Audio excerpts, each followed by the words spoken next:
and welcome to the Outdoor Gibbon podcast, episode 33. This was a podcast that I recorded at the Stalking Show with David McCauley. He's the CEO of the British Deer Society. The focus of this was they'd released a new strategy for the deer stalking community, and I thought it would be worthwhile actually getting this recorded down for you all to listen to. Basically, the future of deer stalking is it's in a balance point at the moment, and we as the deer stalkers need to actually conform. We need to stop bickering and we need to stop arguing, and we need to have a unified direction going forward. There's too many he said this and they said that and this is the case and that's the case. We all want to do the same thing. We all want to get out there and we all want to shoot deer. But if we keep arguing about who's the best and who's got the best things and what the best course is and what the best boots are, we're missing the point. We're actually destroying the deer stalking community from inside. It's not the antis that are doing it. It's actually we're doing it by ourselves, and then we're giving the antis all the ammunition that they need to basically exploit the cracks and actually make the deer stalking community fall apart. And it's not just the deer stalking community. This goes for everything. This goes for the pheasant shooters, the clay pigeon shooters, the air rifle shooters, the whole shooting sports industry in itself. So hopefully you'll enjoy listening to this, and there's something to come from it. Anyway, but as well as that, there was another interesting topic that came up while I was actually at the show, and that is, it's obviously the PDS1 and DSC1. Both courses, you'll get the same outcome from them. They're both qualifications at the end of the day. There's just a slight difference in the way those qualifications work, and I think that's probably the fundamentals. One is very much an online learning-based method, including a sort of an assessment out in the field, which is obviously the PDS1. And then you've got the traditional DSC one, which is more classroom based, and some people like a classroom based environment to learn. They can ask questions, there's people about them, they've got reading material in front of them. But others find that study techniques, that actually working at home or in an evening is a much better solution. So before you make that decision, have a look at both of those courses. Again, unified, we're going forward. They're both striving to achieve the same target, that's to get you a qualification in deer stalking, but there's a slightly different way to it. So hopefully that'll help, and there's something in it for everybody. I'll apologise now, the audio quality is great, but there's a lot of background noise. You can thank the dog in there is one of the tracking dogs from the deer tracking service that decided to start howling near the end. Hopefully it won't affect your listening enjoyment, but it is just there's some heavy background noise. Unfortunately, it was a busy haul, and we tried to record it early in the morning, but already the show was kicking off and there was lots of people talking. So sit back, relax and enjoy. Good morning and welcome to the Outdoor Gibbon podcast. Today we're here with David he's the CEO of the British Deer Society. Good morning, David. Good morning. How are you? I'm not too bad. How's the show going for you so far? It's a fabulous show. This is a really focused show, so it's good for us to be here, meet everybody, and you're meeting the right people. Yes, yeah, obviously the show is completely dedicated towards the deer stalking community. Have you had lots of interesting people, conversations about stuff? Yes, we've had lots of conversations. Obviously, we've released a new strategy. We've been talking about that. We've also looked at how the charity can get support from our partner organisations around the show, and then just general chit-chat about everything else, stalking and countryside. Fantastic. So yeah, we yesterday had a bit of a quick chat about something, and we thought it's probably best to bring it into a podcast and get it recorded so that we can get it out there for everybody to listen, and that was kind of bringing unity to the deer stalking community. Yeah, I mean, this is something that's close to my heart because I'm originally from business, then small charities to large charities. And what I discovered in both sectors, business and charity, is that if you want to deliver more, if you want to get focused and actually meet your targets, it's really good to bring people together with you and work with the multiple choices that you have around here. So rather than trying to build the world yourself, why not take the people who have already got the bricks and mortar and build it together? No, I completely agree, and I think as a deer stalking community, which we spoke about, we all need to definitely move forward in the same direction, because otherwise I think we're going to have problems in the future. Absolutely. I think, one of the big challenges that we've had since I've come in is by 2030 there's going to be 69 million people in the UK. I hear a lot of conversations about how deer are encroaching onto our environment. Actually, we're probably encroaching onto their environment. And as we try to reverse biodiversity and put in better tree management, etc., countryside management, it's going to get worse. Yeah. And so how do we all work together as a multifaceted sector and actually try and solve some of the problems? Because deer need managed. And I don't know whether you've noticed it, but like myself, the population of deer managers are getting a little bit older, and we probably need to try and bring in a new generation. And I think that's really key for us, that we highlight what we do. We're not bloodthirsty people. We're people who are trying to control deer, trying to manage the countryside, trying to have more effective tree planting. And what I noticed when I came in at first was that we all are working in our own little silos. And so I tried to focus on, how do we bring them all together? I'm not living in a dreamland. I know it's going to be difficult, but the difficult shouldn't mean we shouldn't do it. No, absolutely. I completely agree with you. And actually, if we can try and get people to come together rather than everybody having their own sort of branch and going away from it, that never works, because you just end up, everybody has a little idea and we don't really build the tree, do we? So no, and I think the most important thing from me as the CEO and from the British Deer Society is start building trust with our partners, because with the best will in the world, when you start a partnership, you don't know them really well, and they might do something and you step on your toes, and so you fall out with them. Well, don't, just talk. Let's have a conversation. Let's agree what we can do as partnerships and use the best people to do the jobs. Yeah, absolutely. I suspect it's going to probably rock the boat for a number of these groups initially, but hopefully they'll then see that actually we are trying to go forward. Well, rocking the boat isn't necessarily a bad thing. I mean, put it in another thing. If you want to get apples, rock the tree and you get apples. It probably will upset some people, and some people will say, they've stolen my idea, we've stolen their idea. It's actually not about that. It's about seeing if we can have a lot of ideas and who's best to deliver those ideas. So we've launched a new strategy, but the next stage is how do we get everybody to help us deliver it? Because it's aspirational, it's huge. I mean, how do we actually do it? The Deer Society is small. It's not a big operation, but some of our partners are huge and they can help us, and that's, I think that's the key, isn't it? Going forward, we really do need to use the bigger corporations and things like that to come in, make this happen. Yeah. So as I said yesterday, I spent quite a bit of time talking to potential sponsors and potential partners.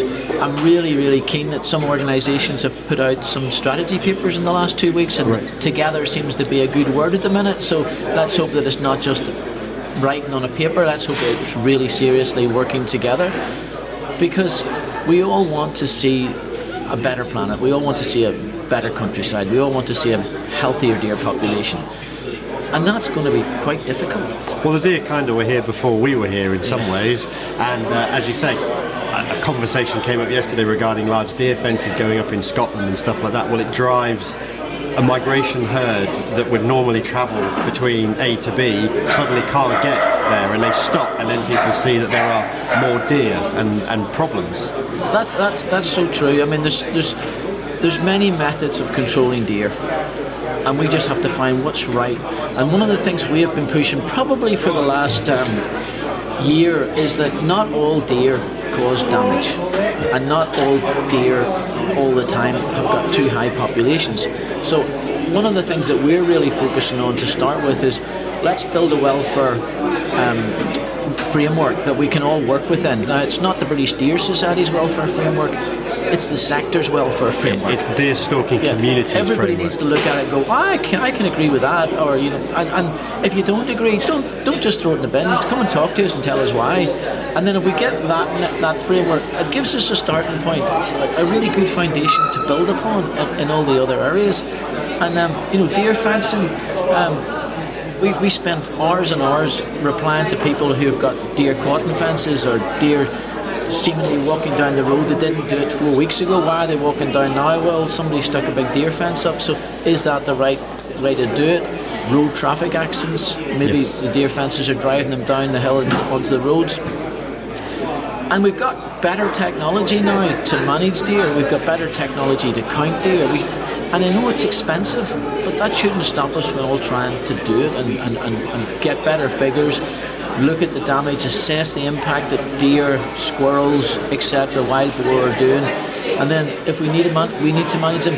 From my point, trying to run a charity that needs the public to be on our side, we need to find that balanced piece of ground, that very fine line that we walk on where we justify something because there's a justifiable reason to do it, not because, the numbers might be too high. But I think that goes down to, we've got a lot of issues with the press firing out very, very flamboyant statements that the deer numbers are stupidly high, when actually they're just looking at a video on social media of a super herd of fallow. So it's actually like the fallow numbers are very high, but everything else is pretty stable. Well, that's actually quite an interesting point. We've all seen the fallow herds. We've all seen the videos. Fallow and muntjac, invasive species, we need to probably manage in a much more strategic way. So, we manage some herds because health and winter's coming and etc. But when we've got herds that are probably out of control, probably too many, and causing a lot of crop damage, a lot of tree damage, well, we need to probably tackle that. And maybe there's a good starting point there where you say, let's set down a management plan for fallow and muntjac and then build upon that. I think the key is, though, as I just touched on, we're talking to somebody else about this, it's making sure that the landowner or the stalker on there doesn't suddenly feel like they're losing their land, but actually if you say to them, look, if you can work together as a group, a team with the next door neighbour and so on, suddenly you've actually got a community to deer stalk and deal with that herd population. Yeah, I visited a group of people who managed deer last Wednesday and Thursday. And actually what you got there wasn't just a sense of stalkers, you got a sense of the whole community, the farmers, even the farmers that didn't agree with stalking, they were still part of that community. And that, to me, that is the way forward. It's going to be difficult, because I'm not a stalker, let me say that, I'm not a stalker. But that doesn't mean that I disagree with what's happened. It's taken me 2.5, 3 years of studying to understand it better. But the farmer who doesn't want stalking on his land, fine. But he still needs to be part of the community, because we all know that we can't manage the herds on one piece of land. We have to manage them across the whole thing. So I'm really pleased that more and more I'm hearing things like the so-and-so cluster, this cluster, and you're starting to see farmers, probably due to water pollution, etc., are putting together as clusters. But that's a great starting point for us to go in and push the deer stock. 100%. That's kind of the key you need. We struggle up where we are. We've got a bit of forestry and we've got a farmer that doesn't like shooting, and unfortunately suddenly his farm becomes a deer sanctuary because they know they can move onto that farm and they're safe. So if you can get these farmers that don't like shooting to actually embrace and say, well, I need to deal with this problem because I'm getting crop destruction and damage, then you're already winning the battle. Well, that's it, and it is quid pro quo, isn't it? We have to start looking and saying, okay, we respect your position, but please see our position. And I think that's the thing. But we've also got to take into fact that, for example, yesterday a communication with somebody talking about game dealers and venison. When the game dealers are offering very little for a carcass, why a stalker suddenly feels, what's the point in going out to shoot something if I'm not going to get a fair return on it? And of course that has the knock-on effect that nothing gets shot, or the game dealers turn around and say, we don't want to take any venison at the moment. And there in itself is an opportunity. So you could see that as a problem, but it's actually an opportunity. How can we give a platform to the independent stalkers, the independent deer managers, to sell their venison to a wider market? Absolutely. And I think we're already starting to work on something like that. But if anybody out there builds websites and wants to help us, come and help us, because this is the sort of help we need. As a small charity, there's so much money we can invest. Yeah. And one project we're currently working on, the costs came in at £300,000 just for 2 years research. But it's necessary. Oh, I completely agree, but maybe this is where we need the bigger bodies that have got a bit more clout behind them to sort of jump on board and say, yeah, we could support you and we can divert a bit here.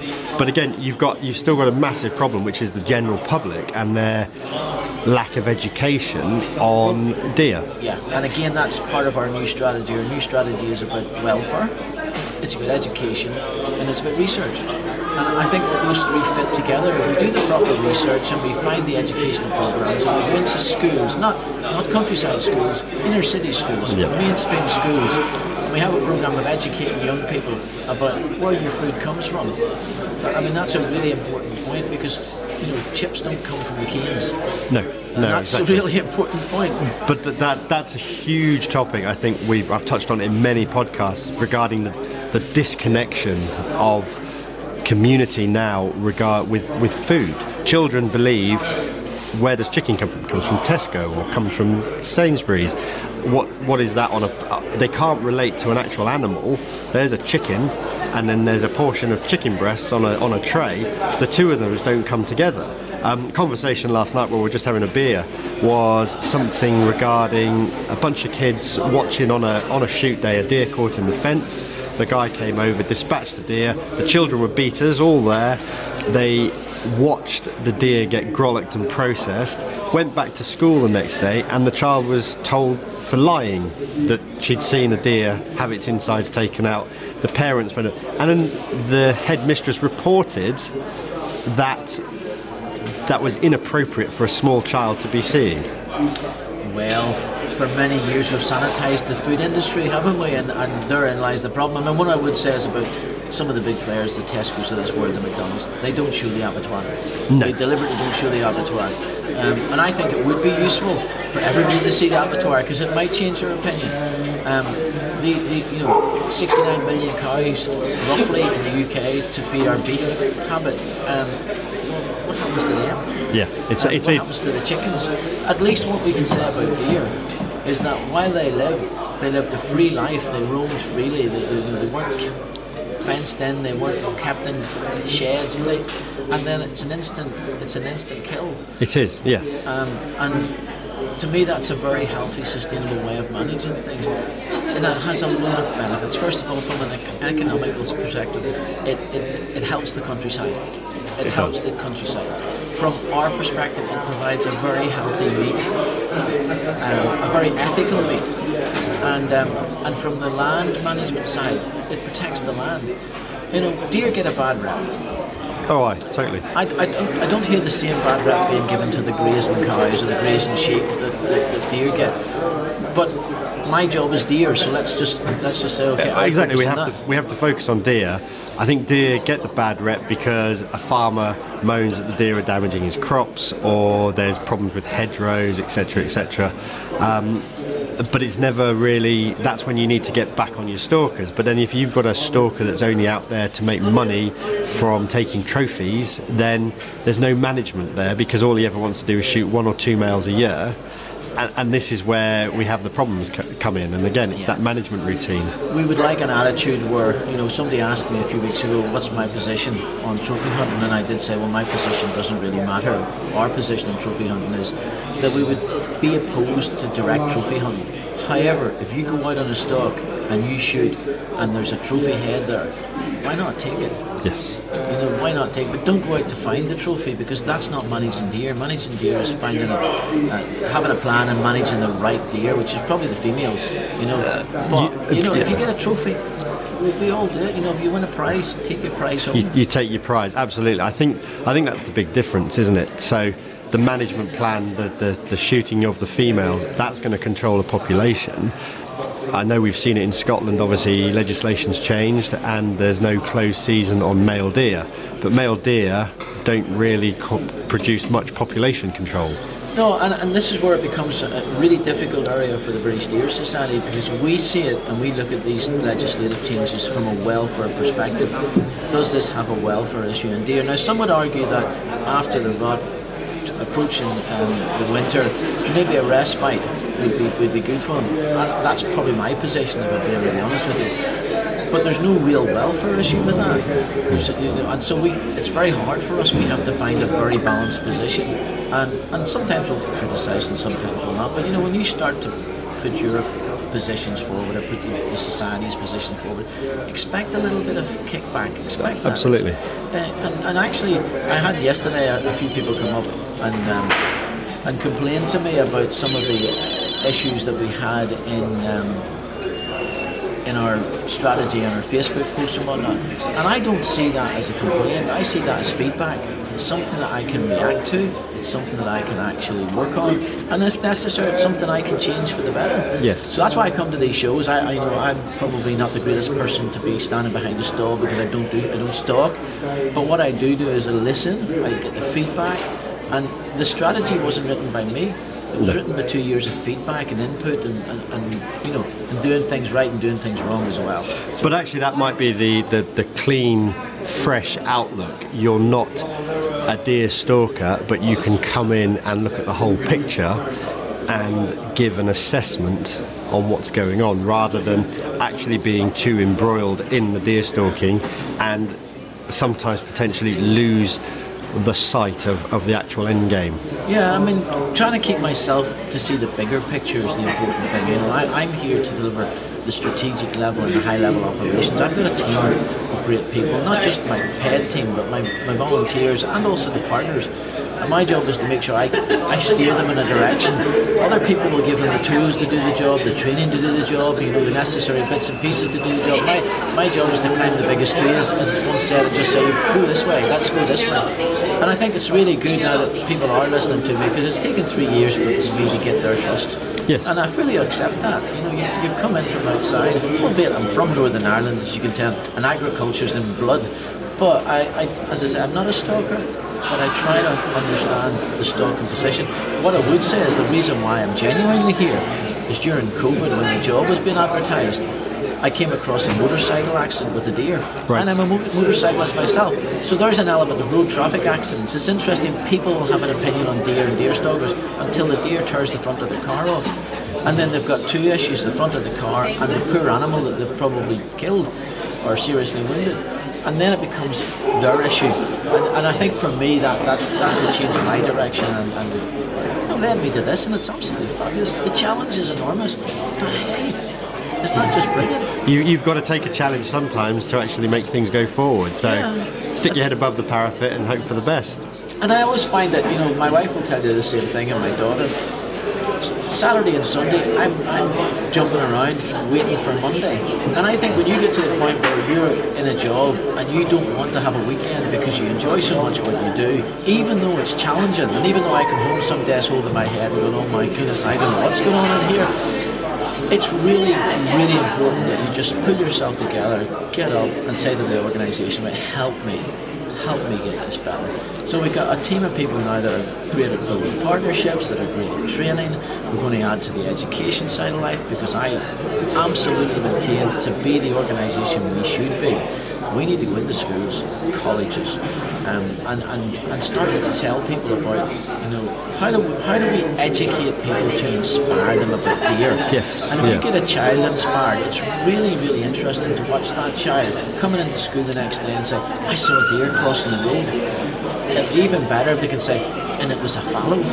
Absolutely. And they'll tell their mother the same, and probably when they go out for walks they'll be pointing the deer, and then you get the family involved. So it's not about just that's the first start of the education. The second part is how do you then go out into the community, talk about your work, and we've got farming, we can talk about that. We've got deer, we can talk about that. We've got tree and forestry, we can talk about that. Or we can bring partners in to talk about their specialisms. Yes, and I think totally. that's where I see things slightly different to other people. Why should I stand in front of a group of school kids and tell them about trees when I can maybe get the Forestry England, Forestry Commission to talk about trees? They probably do trees better than I do. And I think that's the thing, at least we're then linking community back together, so that disconnect from the countryside actually is starting to go, oh, I understand why that is. Otherwise, you've got the concrete jungle versus the fields, and it just doesn't work. And the concrete jungle tends to have very savvy people on social media and very savvy people in the media in general, and their story gets out. And instead of saying, oh gosh, how do we work with them? How do we educate them? We start to shoot back at them. Yes. Not literally, but shoot back at them. And that just doesn't get anywhere. So, how do we then start to train the community in the countryside to be better at social media, to be better at responding, to be better at inspiring people? Because I have yet, and I mean this honestly, I've yet to meet a stalker who hasn't inspired me with one of their stories. No, absolutely. And actually, to be honest, probably I would say 75% of the stalkers are probably the best conservationists you're ever going to meet. And it's not just about pulling the trigger, it's about management, welfare and everything to go with the species of deer that they enjoy taking. Yeah, I was out with a stalker about 8 months ago. 8 months ago, maybe 10 months ago. And the stalker, the deer came past us, and I have to go and see these things. I have to go and see these things, and people may criticise me for doing it, but that's fine. And I thought, what do you do now? He says, I'm just going to watch it. Isn't that beautiful? Yes. Yeah. And they just sat there and watched it, and I thought, right, okay, that's interesting. And then we had a big conversation about some of the stories, and he pulled his camera out of his bag. Sometimes he just takes photographs, and he sends them to us, so we can put the photographs on our posters, on our websites, and that's just brilliant. It just goes to show that it's not always about pulling the trigger. It's sometimes about looking at what you've got, understanding the environment, looking at just the beauty of nature. Yeah, so that has inspired me to do more. That's inspired me to say, okay, how do we actually get this story? I can get the story across. I've got some really good trustees who are quite eloquent in how they speak and how they put things across. I've got some very funny ones as well who are quite funny when they tell stories. But how do I use that to my benefit? How do I use people who have never worked with the British Deer Society and might even oppose what we do and what we say, or see as a threat instead of actually, okay. But that gets me up in the morning. That gets me excited. But that takes us all the way back round to where this conversation started, and it's the coming together and the unity of all of these organisations in the deer stalking world. And if we can all sort of start, even if we don't get on the same page from day one, but if we're actually aiming to the same end point, and we're not all fighting each other to work our way to that end point, and we go, well, actually, they could be really beneficial, we're making an effort, aren't we? Yeah, I think we've got to start doing things differently. If we don't do things differently, we're going to struggle over the next 5 or 6 years. And I think we've set a 2024 to 2030 strategy. It starts with together. Yes. And I think we're going to work really hard to get that together. Not everyone will agree with us, and I accept that. That's fine. And not everyone will agree with some of the statements we put out, because I think the society as a whole, being the only deer welfare charity in the UK that's solely wild deer oriented, I think we're going to say things sometimes that's going to upset people. Absolutely. But we're not saying it to upset them. We're saying it because we actually believe it's the right position. And I'd ask anybody to come back at me and say, if they want to challenge it and tell me why. And if I agree with them, I'll maybe reconsider. If I don't, I'll tell them. And I think that's the only way. Sometimes you actually need a reaction to make people think. Yeah. Because if they don't, they carry on. And without the reaction, sometimes you don't actually get the thought process engaged. Yeah, and things are changing. And there's things that people will accept, there's things that people won't accept. And, you might do something, you might have done it for years, but it doesn't make it right. Yeah. And that's where it becomes the challenge. But also, I'm a great believer in don't just shoot somebody down, give them alternatives, give them reasons to do things differently. And from my point of view, the difficulty for the society, or the charity, if you want to say that, is that I have to walk a line where the public is supporting me and the community that we work with is supporting me. And that's not an easy path to walk. No, absolutely. To me, it's the path you should walk. It's I used to say when I was in normal work, if you want to call it, if you're in a really uncomfortable place where your staff are criticising you, your board are criticising you, your customers are criticising you, maybe there's something wrong there. But if you're in a position where you say something, one flares one side up, listen to them, and then consider whether you're in the right position. People pushing back at you isn't a bad thing. No, it actually can sometimes be the thing that makes you think, and you need to look at what's going on. constantly people will say he uses the term all the time of a Northern dog board, which I don't have, please the Lord. But if you've got people sitting around you who are like-minded, you'll not change. If you've got people who challenge everything you do, and they do it correctly, which is I think what I've got here, and they treat you with respect, your mind can be changed, your mind can be swayed, or you can be dogmatically going down that way and say, I'm not changing my mind. I think we've got a good 3 or 4 years now to try and change this. I think there's so many great organisations out there, and I think of the first time I met with one of our competitors, and I'll mention Basque, and I was meeting with one of their staff, and their CEO said, can I come? And we all met together. Yeah. And to me that's a great starting point. It shows that there's an open, it's open. And and they want to work with us and we want to work with them. And then if you're going to lobby for something, a group of people, a community of people lobbying will have a stronger voice. Yes. And I think that's one of the things that I see here. But if you want to change things and you want to change the way people do things, you're going to have to bring everybody on board. And sometimes that will mean that people who disagree with you are on that team. But I think the great thing from this community is the Deer Initiative partnership that we have. That's a partnership with foresters, deer stalkers, countryside people, farmers. We all have one underlying purpose. How do we manage deer better?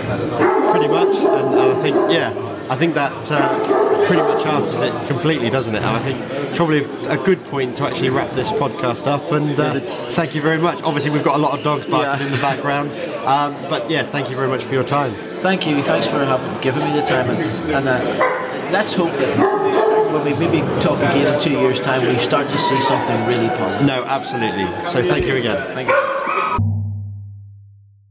So I hope the background noise there didn't affect your listening quality too badly. It was very difficult to try and find a quiet space at the Stalking Show, but I felt that this podcast really did need to be recorded and done when we did it. When this comes out, you'll see that in the latest copy of the Shooting Times that's just come out, actually has an interview with David as well, talking about very similar, basically what we've spoken about here.